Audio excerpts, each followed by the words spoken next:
When you bring to mind any person or relationship, or any past moment for that matter, you bring to mind a story. Take a look and see if this is true. When you bring to mind any past moment or relationship with the person, you come up with a story.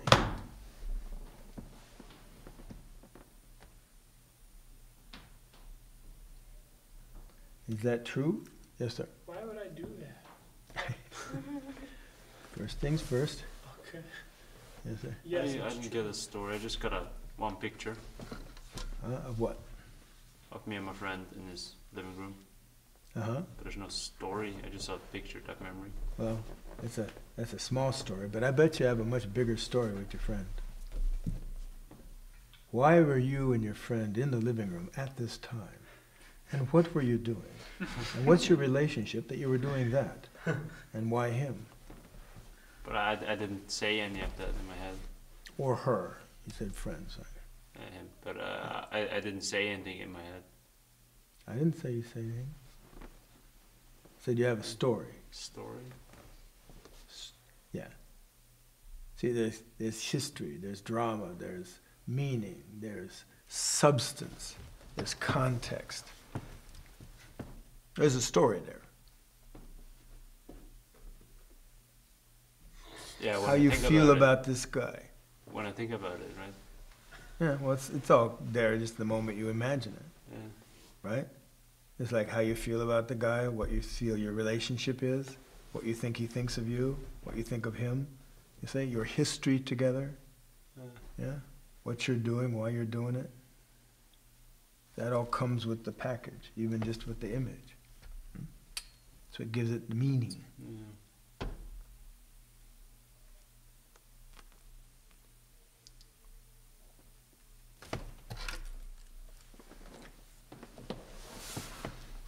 When you describe or think about a person or a relationship, you create a story about them. What they've done in their life, ergo, what they're like, how they've behaved in relation to others, ergo, how they are, what they do, jobs, skills, etc., what they look like, their status in the community, hierarchy, and what they own. This image and collection of attributes form a character in a story. Of these attributes, what they look like, what they do, what they possess, and their status probably more or less relate reliably to the fact in most people's stories about someone. But how they behave and actions they've done around you relate directly to you. And so your experience of these is strongly influenced by your agenda, viewpoint. You're biased in your perception of what occurred. And it is this bias that determines what these activities and behaviors mean. This will strongly influence your story. You see, the person isn't just the person is a person to you. What they meant to you or what they mean to you, right? How they treated you, what you get out of them, yeah? If they hurt you, if they pleasure you, if they, are nice to you, if they like you, if they don't like you, etc., blah, blah, blah, blah, blah, right? And that's particular to you. Your assessment of them, how you judge them, yeah?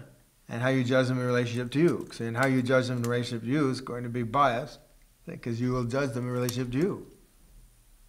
Yeah? Compare them, better, worse, yeah?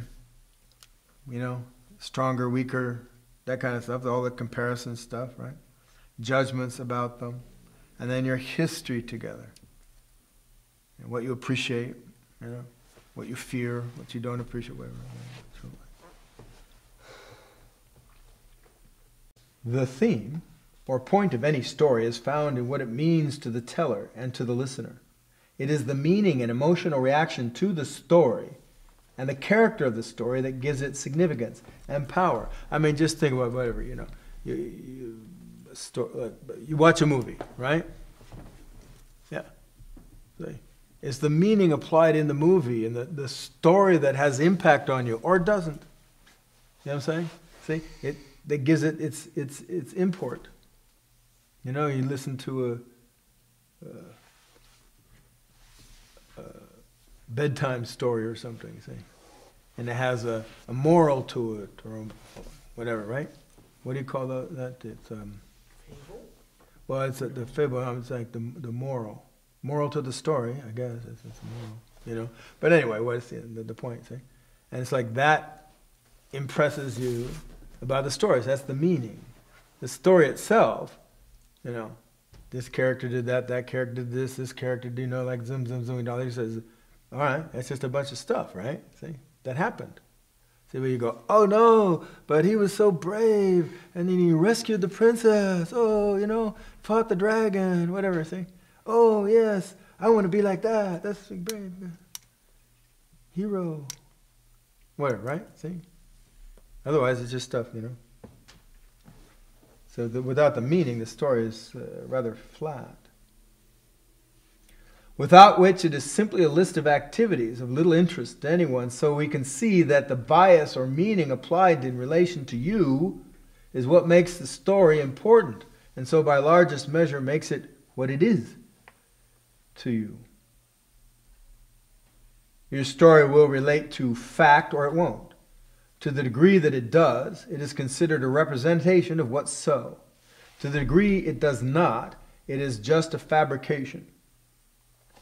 In either case, it's always a story. This story is built from memory, and memory is often biased.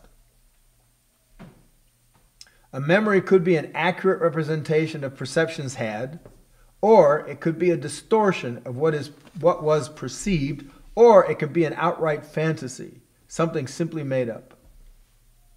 Given the way these stories are constructed, it is almost inevitable that some or most of the story is distorted or made up and only loosely related to the facts.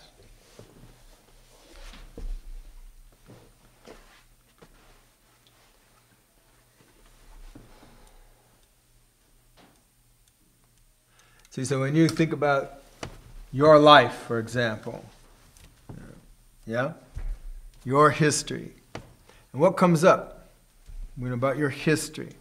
Say, well, there's your life story that you tell, right? See, the life story that you tell, yourself and others, right? The life story that you tell. And that is totally biased. Say, that's a fabrication. You say, well, no, that is my life. No, it's not. It's not your life. That's not your life.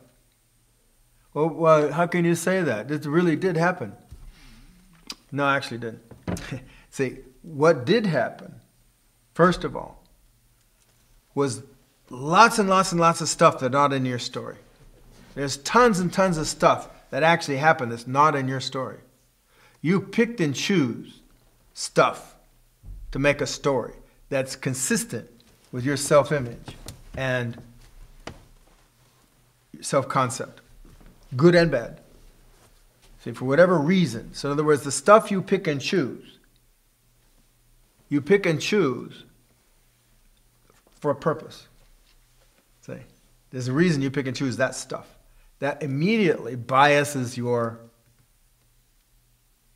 relationship to your history. But it also, you pick and choose so that it serves a purpose.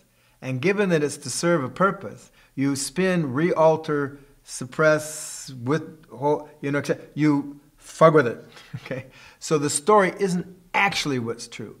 The story leaves out, even in the events that you're talking about, leaves out all of this and all of that, and all of this stuff and that stuff over there. And of course you don't want this stuff in there, etc. And only highlights these things, and in the order you want it highlighted, and you emphasize whatever needs to be emphasized to make the point and serve the purpose. See, so it's already been redone to such a degree, it can't be trusted.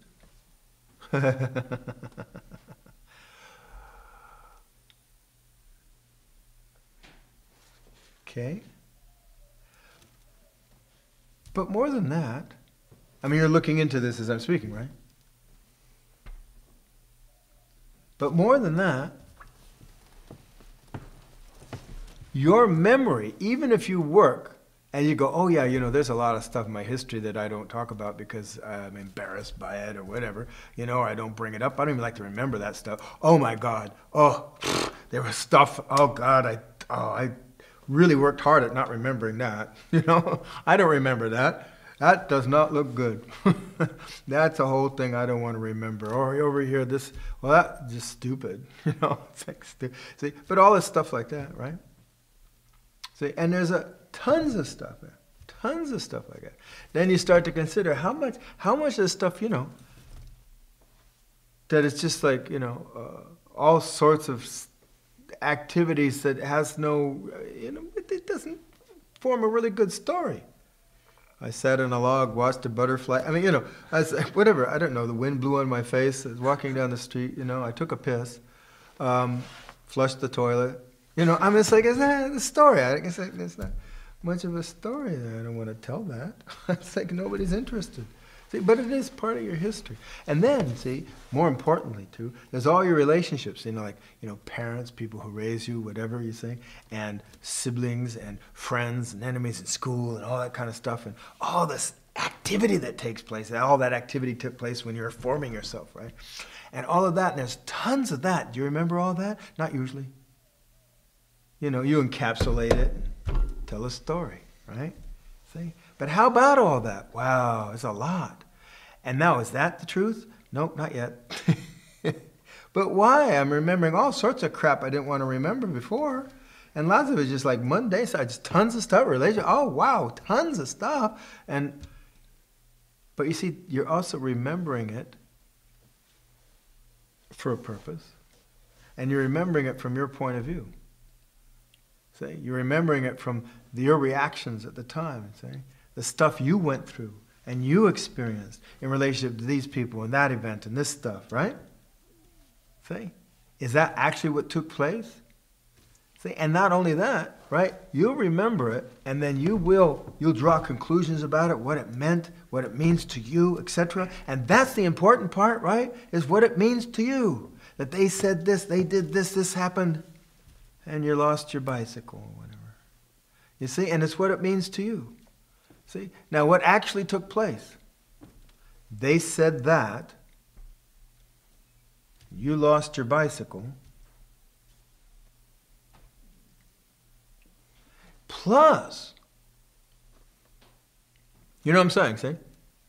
See? But my mom did this and that, and it just, and it traumatized me. Oh, okay. Your mom said this. Your reaction to it is irrelevant. Your mom said this. You did that. See, those are two different things. See, now you're going to remember history. You have to remember it like, oh, your mom said this. Now, what did it mean to you? Irrelevant. See? Now, can you grasp what it meant to her? Oh, I don't care. Well, see, probably if you dig into it, you can. See? You likely noticed it just was irrelevant because what it means to you is what's important. See? But if you go back, you can probably reassemble something in the neighborhood of what it meant to her. Or whatever, you know what I'm saying? So now that's different, but that's part of your history. See? And or just what occurred without your reactions, without your meaning. See, which tend to bias your memory.